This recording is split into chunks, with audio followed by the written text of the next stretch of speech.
Hello, everyone, and welcome back to another episode. So I'm pre-recording this. This is episode 2 of Chasing Lights, chapter 2. There is another author's note, but I will not read it because it is not for description reasons. So yeah, let's begin.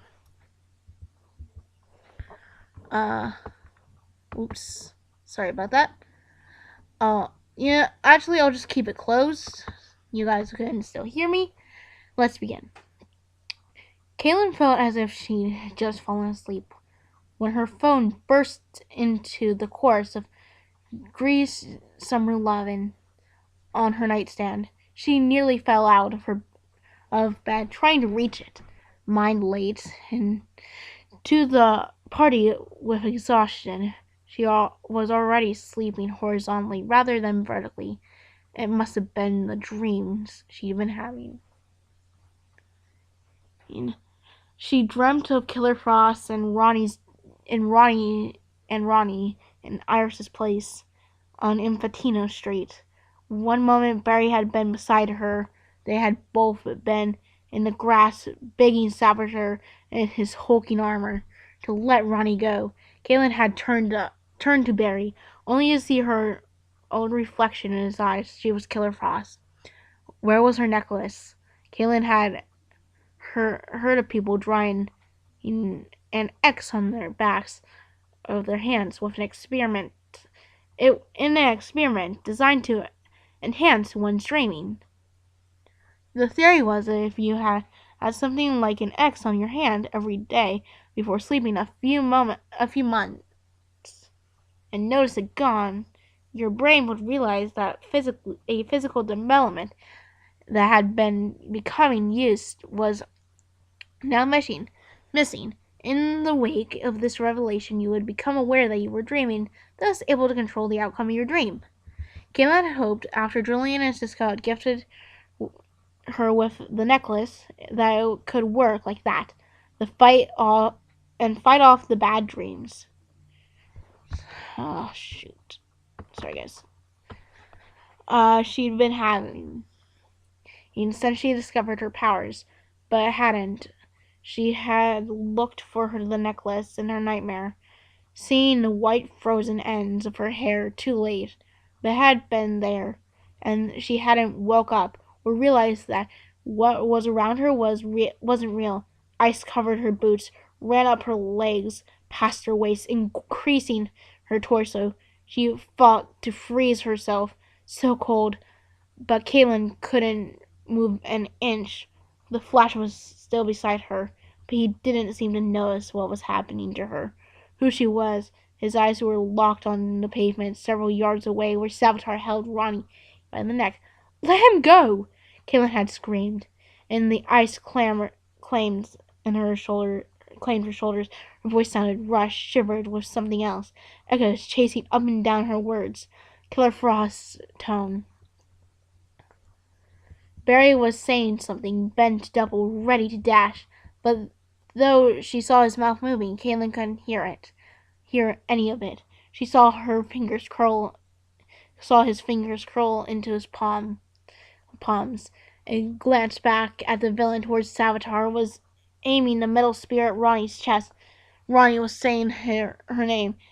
She knew it, but the smoke rolled off his open mouth as she couldn't make it out. His eyes were shooting sparks. The metal spear was inching from his back. "Barry, save him!" Caitlin had shrieked in desperation. She gave up one final jerk, and the ice shattered around her.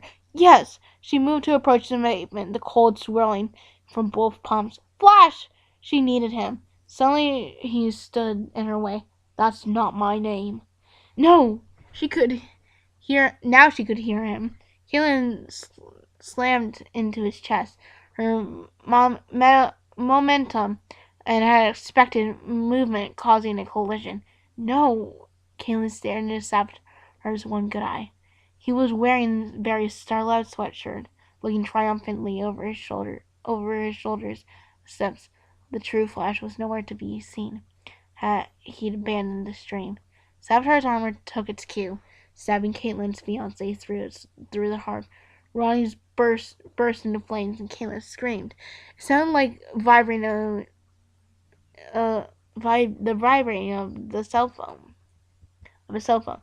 Then she jolted awake. Now she untangled herself from the sheets, reached her phone as the blast of summer love rocked it against the wood of her nightstand. What is it, sis? What is it, Cisco? She groaned, sitting up straight. Meet me at Star Labs. I think I solved our paradox problem. When Cisco wait, sorry about that. I got the names wrong. When Caitlin first met Cisco, employed by Dr. Wells, she had grown used to the unorthodox ways he came up with the most of his genius devices. He hardly had been jealous, with good reason. An IQ number like Cisco's would have been found elsewhere, of course, but the code in his head and imagination had been written. It wasn't likely to be copied in this universe or any other.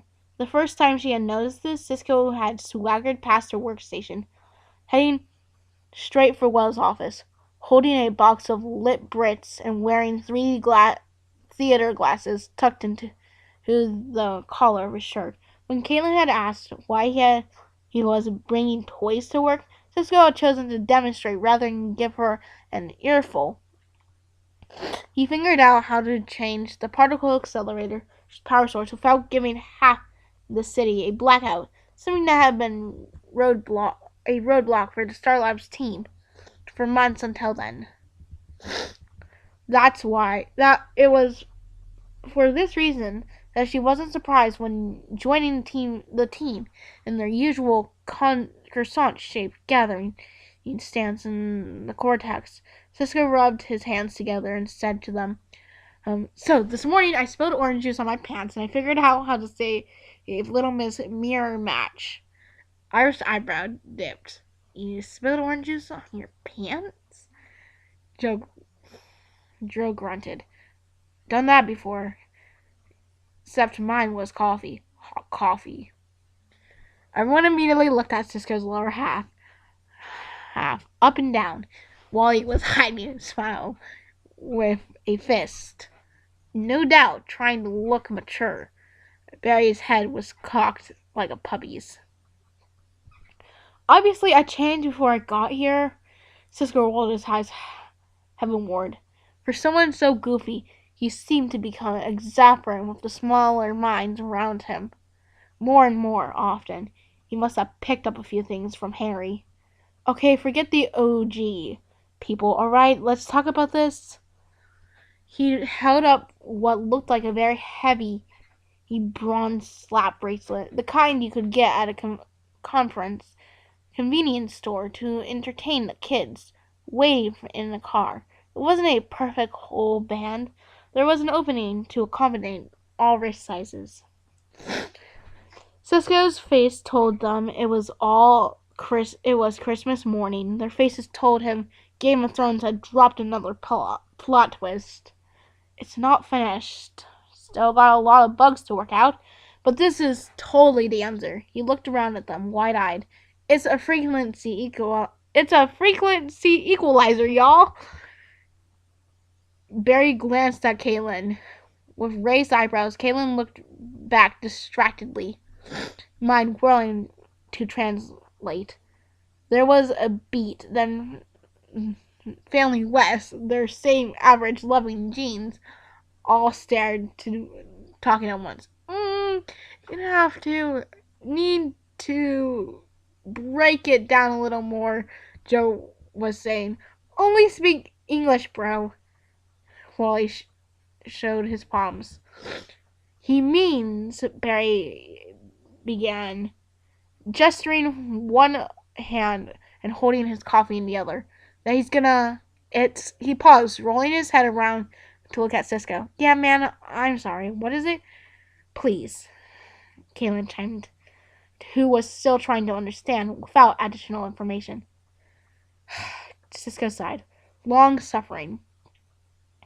This explains why you all go to bed before midnight, okay? Think of it like Jurassic Park. Caitlin looked at the floor, picturing a buggy in the rain. Barry was squinting at Cisco. Family West did not seem less frustrated.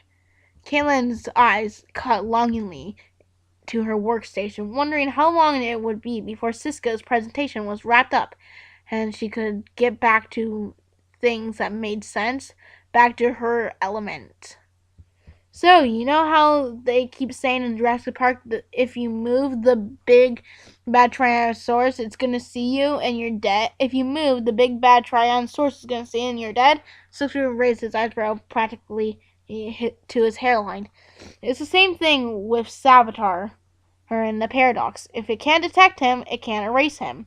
And that thing's going to keep it from seeing him? Joe demanded, pointing in with his phone to the bronze band in Cisco's hand. Exactly. Cisco pointed back with the said band, delighted someone was understanding his genius. It's all about the temporal zone, friends. Our timeline, all screwed up because of Savitar losing when he wasn't supposed to lose. Congrats, Team Flash, and a big bag wave of laws of time energy coming after him. But if we can get him something to shield him, like camouflage. Barry injected eyes bright. Cisco beamed at his buddy. Like camouflage, the energy won't come near him, and he's safe. We basically had to toss a blanket over him so the paradox couldn't see him. You're talking like the paradox is sentient, Caitlin interrupted. She was fingering her necklace pendant. I can't see where he'll be. How can we work off that theory? It's too risky. Cisco held a hand to her in his usual chill girl pose.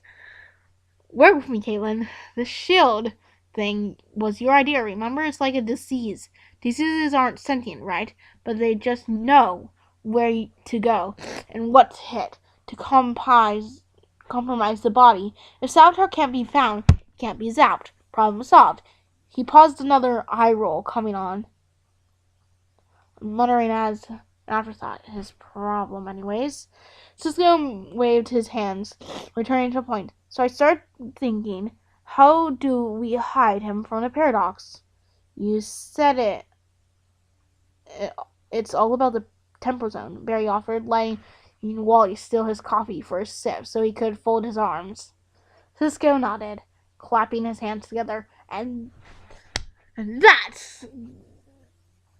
what is the temporal zone, you may ask? We do ask, Cisco.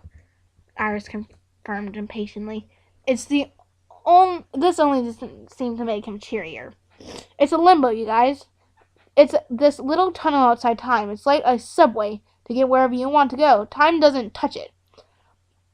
How do you think the legends get around history without a speedster? Cisco wiggled his eyebrow at Barry, who was looking surprised. Yeah.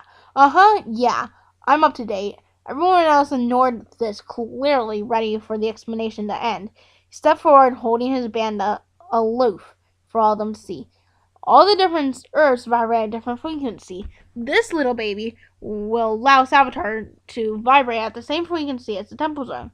A light bulb exploded in Caitlin's brain. She could practically hear it pop. Excitement surged through her. The excited feeling she'd gotten when she started understanding algebra for the first time at mere 8 years old. So, as far as the paradox can tell, she managed grinning with discovery, he'll be outside time, just like the temporal zone.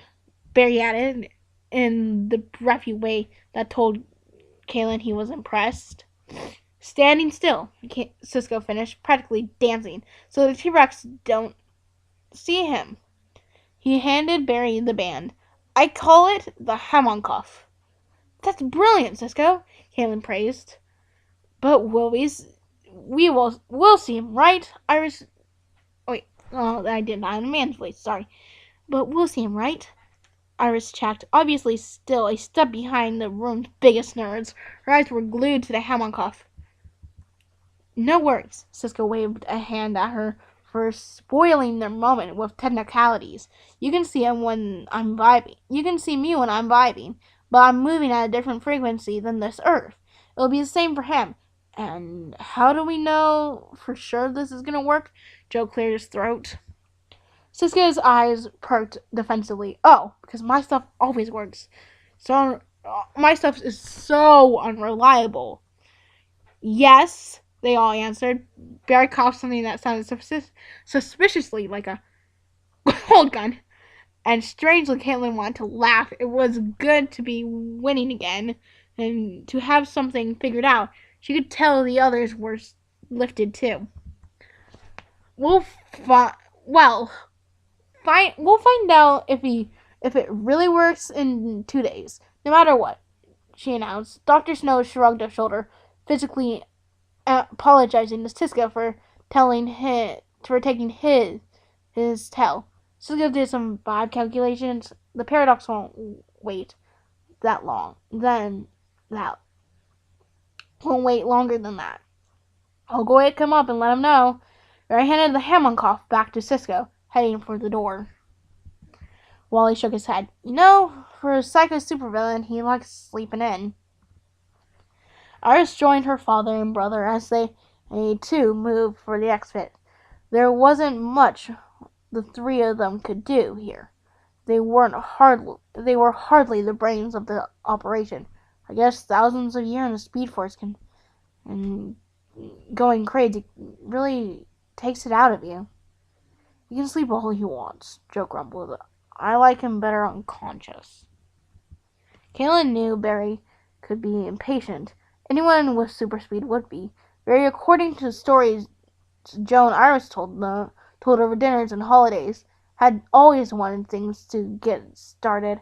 Even as a kid, he wanted to be more, and everything went too slowly. A lot of people, especially intelligent people, knew that time could be dragged on, and some days magnificently. That feeling about 300 times. On some days, magnificently. Excuse me, I had to reread that. That feeling about 300 times. That's how Barry must have felt daily. When you're faster than the whole world, what could be more frustrating than that? And it seemed to Caitlin that all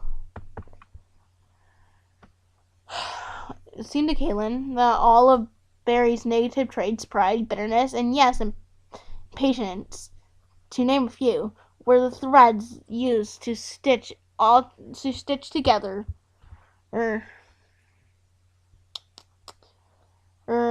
Savitar. Barry had proven that his true personality, his humanity, was still somewhere inside that scared, broken shell of his face and wit. But everything acting as the organs, the bones, the skin around that heart, it was all Barry's worst qualities.